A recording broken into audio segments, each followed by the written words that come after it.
सभी धर्म प्रेमी बंधुओं को जय जिनेन्द्र।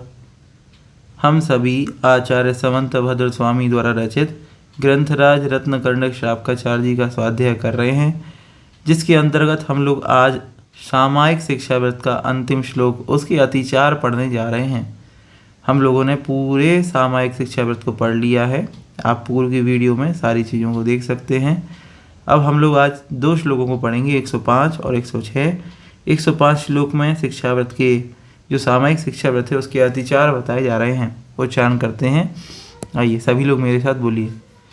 वाक्काय मानसानां दुःप्रणिधानान्यनादरा स्मरणे। वाक्काय मानसानां दुःप्रणिधानान्यनादरा स्मरणे सामयिकस्यातिगमा व्यज्यन्ते पंचभावेन। इस तरह से उच्चारण हुआ। अब अर्थ की ओर चलते हैं। वाक् काय मानसानाम, वाक् मतलब वचन, काय मतलब ये काय, और मानसानाम मतलब मन। तो यहाँ तीनों के बारे में बात कर दी, मन, वचन और तीसरा क्या है, काय। ठीक है, तो इसके दु प्रणिधा, दु मतलब खोटे और प्रणिधानाने मतलब चिंतन या प्रवृत्ति। ठीक है, तो जो खोटी प्रवृत्ति है मन, वचन और काय की, ये तो हुए तीन अतिचार, 1, 2 और 3। मन, वचन, काय की खोटी प्रवृत्ति। और फिर लिखा है अनादर, सामायिक के प्रति अनादर।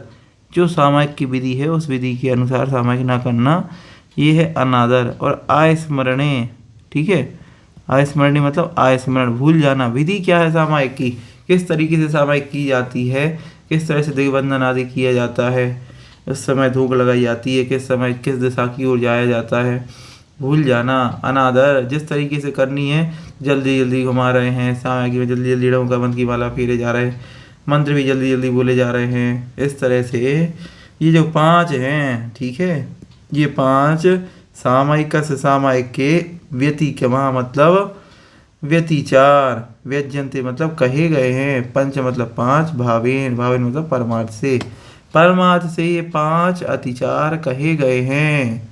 किसके, सामायिक शिक्षाव्रत के। मन की खोटी प्रवृत्ति, वचन की खोटी प्रवृत्ति, काय से खोटी प्रवृत्ति, अनाचार मतलब अनादार, अनादार लिख गया यहाँ पे, अनादार नहीं है, अनादर है। ठीक है, अनादर, अनादर मतलब आदर का भाव नहीं होना, सामायिक की जो क्रिया है उसमें आदर का भाव न रखना। और आयस्मरणे, आयस्मरण मतलब भूल जाना क्रिया आदि को। इस तरीके से सामायिक शिक्षाव्रत के ये 5 अतिचार यहाँ पूरे हुए और हमने यहाँ सामायिक शिक्षाव्रत को भी पूरा पढ़ लिया। अब अगला जो शिक्षाव्रत है, अंतिम शिक्षाव्रत, जिसका नाम है प्रोषधोपवास व्रत, वो यहाँ पूरा शुरू हो रहा है। आइए उच्चारण करते हैं, उसका लक्षण क्या है। प्रोषधोपवास शिक्षाव्रत किसे कहते हैं यहाँ पे बता रहे हैं। पर्वण्यष्टम्यां च, पर्वण्यष्टम्यां च ज्ञातव्यः प्रोषधोपवासस्तु, ज्ञातव्यः प्रोषधोपवासस्तु चतुरव्यवहार्याणां, चतुरव्यवहार्याणां प्रत्याख्यानं सदेच्छाभिः, प्रत्याख्यानं भव सदेच्छाभिः। इस तरह से उच्चारण हुआ। अब अर्थ की ओर चलते हैं। प्रोषधोपवास किसे कहते हैं, एकासन और उपवास। वैसे तो प्रोषधोपवास का अर्थ मीन होता है कि अष्टमी और चतुर्दशी के आगे और पीछे वाले जो दिन हैं, सप्तमी, नवमी, तेरस और अमावस्या या पूर्णिमा, इन दिनों में एकासन करना। और जो अष्टमी और चतुर्दशी है इधर पे इन दोनों दिनों में उपवास करना, इसको ही उत्कृष्ट प्रोषधोपवास कहते हैं। ठीक है, बाकी इसमें मध्यम और जगन के भेद से और भी भेद हैं, तो ये कहलाता है प्रोषधोपवास। तो वो कह रहे हैं पर्वण्यष्टम्याम था, पर्व में अष्टम्याम, पर्व किसे कहा, चतुर्दशी को, और अष्टम्याम मतलब अष्टमी को। ठीक है, ज्ञातव्य मतलब जानना चाहिए।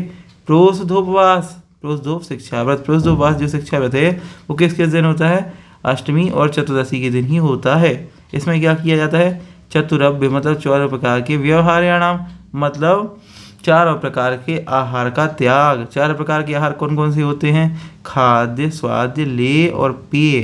ठीक है, खाद्य में कौन कौन से आते हैं? जिसमें रोटी, दाल, भात आदि ये सब खाद्य में आते हैं, खाने वाली चीज़ें।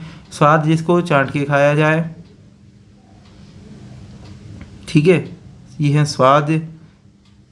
नहीं, वो तो लेय में आएगा, सॉरी। स्वाद मतलब जिनका स्वाद लेकर के खाया जाए वो स्वाद में आते हैं। लेय मतलब रबड़ी, चटनी, आम आदि। ठीक है, फिर अगला आता है पेय। पेय मतलब दूध, छाछ आदि। ठीक है, ये हैं, इसमें आती हैं आपके, आप लोग को प्रश्न आएगा कि स्वाद में क्या आता है? स्वाद में आती हैं सौंफ, सुपारी आदि, ये स्वाद में आ गया। रबड़ी, चटनी, आम आदि ये सब लेय में, और पेय मतलब दूध, छाछ, पीने वाली चीज़ें। ये चार प्रकार के आहार होते हैं।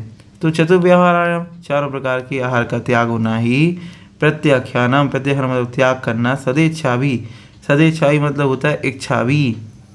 इच्छा भी अर्थात क्या है? सदा मतलब हमेशा ही, इच्छा ही मतलब व्रत करने की इच्छा से। व्रत करने की इच्छा से। कौन सा व्रत करना है? पुरुष व्रत करने की इच्छा से हमेशा ही पुरुष व्रत में जो है चारों प्रकार के आहारों का त्याग करना चाहिए। किस किस में? पर्व मतलब चतुर्दशी को, अष्टमी को हमको पुरुष व्रत में जो है चारों प्रकार के आहारों का त्याग करना चाहिए। यही इस श्लोक का यहाँ अर्थाचार्य महाराज ने हमें बताया है। इस तरह से हम लोगों ने 2 श्लोक पढ़े, 105 और 106। इसको समझ में नहीं आए वो पुनः वीडियो को देखें और पढ़ने का प्रयास करें। सभी को पुनः जय जिनेंद्र।